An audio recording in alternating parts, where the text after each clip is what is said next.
Assalamualaikum warahmatullahi wabarakatuh. Berjumpa kembali dengan saya di Be Smart in English. Apa kabarnya? Semoga sehat-sehat ya semuanya dan tetap semangat. Jika di video sebelumnya saya sudah menjelaskan tentang penggunaan to be, am, is, are, was, dan were, yaitu jika berdampingan dengan kata sifat, kata benda, jabatan, dan tempat. Nah, di video ini saya akan menjelaskan tentang penggunaan to be, was, were berdampingan dengan kata kerja. Oke, untuk mempersingkat waktu kita langsung ke materi. Penggunaan was dan were bisa didampingkan dengan kata kerja apabila jadi was dan were ini bisa didampingkan dengan kata kerja apabila syarat pertama adalah kata kerjanya bentuk ing atau ing form atau verb ing ya, yaitu pada tenses past continuous tense. Nah, past continuous tense itu adalah tenses di mana dalam satu waktu terdapat dua kejadian. Nah, tapi di masa lampau ya, seperti ketika saya sedang belajar, ayah datang. Jadi when I was studying, my father came. Jadi yang membutuhkan durasi itu menggunakan was, were, verb ing. Yang nyelip itu atau yang durasinya pendek menggunakan kata kerja bentuk kedua. Nah, contohnya, he was traveling to Yogyakarta when we met. Dia laki-laki sedang bepergian ke Yogyakarta atau mungkin sedang di perjalanan ya ke Yogyakarta ketika kami bertemu. Nah, yang sedang berpergiannya menggunakan was, were, verb ing. Ini travel, bentuk dasarnya adalah travel. Tapi karena past continuous maka travelnya ditambahkan ing, jadi traveling. Nah, sebelumnya harus menggunakan to be, was, atau were. Karena subjeknya he, maka menggunakan to be, was. Nah, kemudian kata kerja kalimat yang nyelip atau yang tidak membutuhkan durasi panjang menggunakan kata kerja bentuk kedua, yaitu ini met. Met itu merupakan bentuk kedua dari meet ya. Nah, contoh yang lainnya, I was doing my homework while she was watching television. Ini kalimat ini ya berada pada konteks lampau, tapi dalam satu waktu itu ada dua kejadian. Jadi aku sedang ngerjain PR. Aku sedang ngerjain PR, sedangkan dia sedang menonton televisi. Nah, jadi ingat, was, were itu bisa ditambahkan kata kerja bentuk verb ing, yaitu pada tenses past continuous tense, yaitu menyatakan perbuatan kejadian di masa lampau di mana dalam satu waktu terdapat dua kejadian.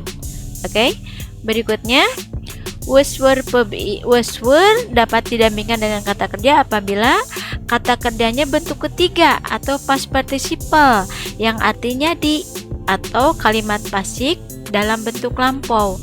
Nah, kalau tadi kan am, is, are ditambah verb ketiga itu pasif, tapi dari simple present tense.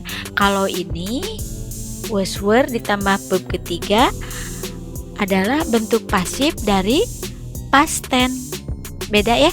Kalau tadi dari simple present tense, kalau ini was, were ditambah verb ketiga adalah bentuk pasif dari simple past tense. Nah, artinya sama, yaitu di. Jadi bukan memasak tapi dimasak. Bukan mengirim tapi dikirim, tapi dalam bentuk lampau. Contohnya, my mother was accompanied by me to go to drugstore. Ibu saya ditemani oleh saya pergi ke toko obat. Nah, ingat-ingat kalau ada was, were ditambah verb ketiga seperti ini, was accompanied, itu artinya di, bukan ya. Jadi bukan menemani tapi ditemani. Nah, ini accompanied itu merupakan bentuk ketiga dari accompany. Bentuk ketiganya dan keduanya adalah sama, yaitu accompanied. Nah, contoh berikutnya, maaf, artinya tadi apa? Ibu saya ditemani oleh saya pergi ke toko obat. Ya, jadi bukan menemani tapi ditemani. Contoh kedua, the dogs were fed by the owner meat. Anjing diberi makan oleh pemiliknya daging. Ya, nah, ini fed itu bentuk ketiga dari feed ya. Yang semula e-nya 2, bentuk ketiganya jadi fed bukan feed. Nah, kenapa pakai were? Karena anjingnya banyak. Jadi anjing bukan memberi makan tapi diberi makan daging oleh pemiliknya. Jadi was were ditambahkan kata kerja bentuk ing berarti past continuous, atau was were ditambahkan verb ketiga berarti pasif dari simple past tense, artinya di bukan me. Oke. Berikutnya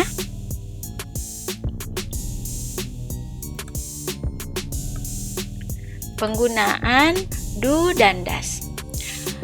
Do dan does hanya akan muncul atau akan digunakan hanya pada kalimat negatif dan interrogatif. Kalimat negatif adalah kalimat menyangkal atau tidak ya. Kalau kalimat interrogatif adalah kata tanya, kalimat tanya. Seperti apakah kamu, apakah dia ya. Do does itu merupakan kata bantu pada present tense. Yang perlu diingatnya adalah hanya akan muncul dalam kalimat negatif dan interrogatif pada kalimat yang menggunakan tenses present tense. Cirinya seperti apa? Tenses present tense. Ya, jadi misalkan dalam soal kita suka bingung, aduh pakai do does atau did nih. Nah, do does itu akan dipakai apabila dalam kalimat tersebut ada kata kerja bentuk ke-1. Jadi nggak boleh verb ing, verb ketiga, atau verb kedua. Ya, jadi do does itu hanya akan dipakai dalam kalimat negatif dan interrogatif, di mana kata kerjanya harus kata kerja bentuk ke-1. Atau dalam kalimat tersebut ditemukan keterangan waktu always, every, usually, generally, never, seldom, dan lain-lain yang merupakan time signal dari simple present tense. Jadi kamu harus ingat ya, misalkan harus mengisi bla bla bla bla. Lihat ya kata kerjanya, kata kerja bentuk keberapa ya. Nah, kemudian lihat keterangan waktunya apa. Nah, kita boleh menggunakan do atau does apabila ada keterangan waktu dari simple present tense, yaitu always, every, usually, generally, seldom, never, dan lain-lainnya. Bisa dilihat di di literatur yang membahas tentang simple present tense. Nah, contohnya berikut. Begini ya. Kalimat positifnya adalah we often spend our Saturday night at City Park. Kami sering menghabiskan malam minggu kami di taman kota. Nah, bentuk negatifnya karena we ditambahkan do not. Jadi do itu hanya untuk you, we, they ya. Kalau does untuk she, he, it. Ingatnya kalau I do not, you do not, they do not, we do not. Tapi kalau she does not, he does not, atau it does not gitu. Ya. Nah, jadi ingat-ingat nih, kalau are you, we, they pakainya do not. Kalau she, he, it pakai does not. Nah, kalau ada does, maka kata kerja yang semula verb s kembali lagi ke asli. Ya. Tadi bentuk negatifnya ditambahkan do not ya karena subjeknya we. Nah, kemudian kalau bertanya, do-nya aja ditaruh di depan tapi jangan pakai not. Jadi, do we often spend our Saturday night at City Park? Nah, contoh kedua, it rains so hard every morning. Hujan begitu deras setiap pagi. Ya. Nih, ada every morning, present tense ya, karena present tense itu untuk menunjukkan habitual atau kebiasaan atau apalagi general truth ya, atau repeated action atau action yang berulang-ulang. Nah, karena subjeknya it, maka bentuk negatifnya ditambahkan does not. Rain-nya kembali lagi ke asli, jangan rains tapi rain ya. Karena it, jadi ingatnya kalau it pakainya does not.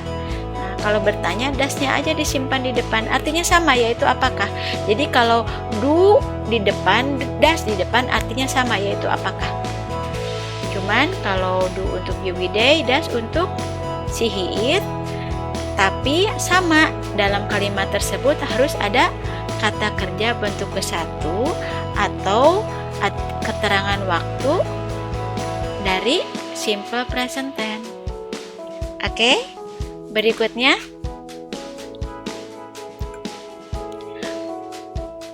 penggunaan kata bantu did. Did itu hanya akan muncul atau dipakai pada kalimat past tense atau kejadian lampau, tapi dalam bentuk negatif dan interrogatif.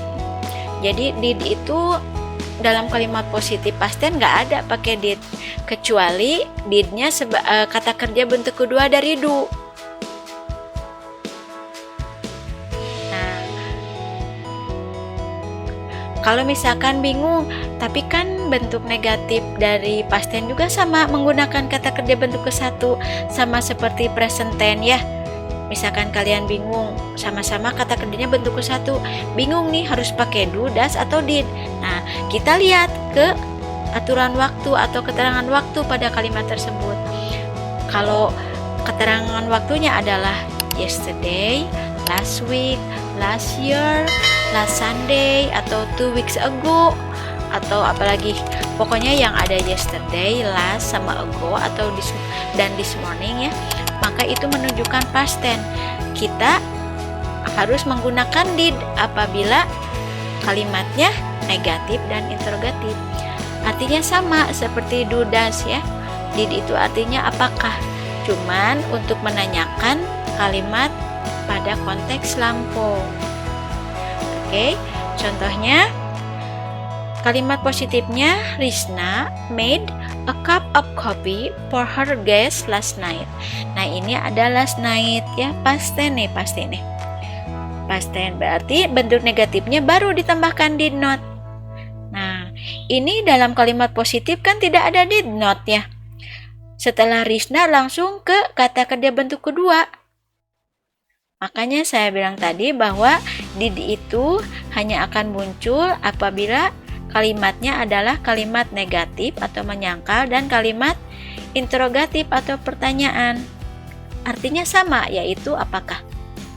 Nah, kalimat negatifnya kalau ada did not, kalau ada did pokoknya ya, yang kata kerjanya semula made verb kedua berubah menjadi verb ke-1 yaitu make.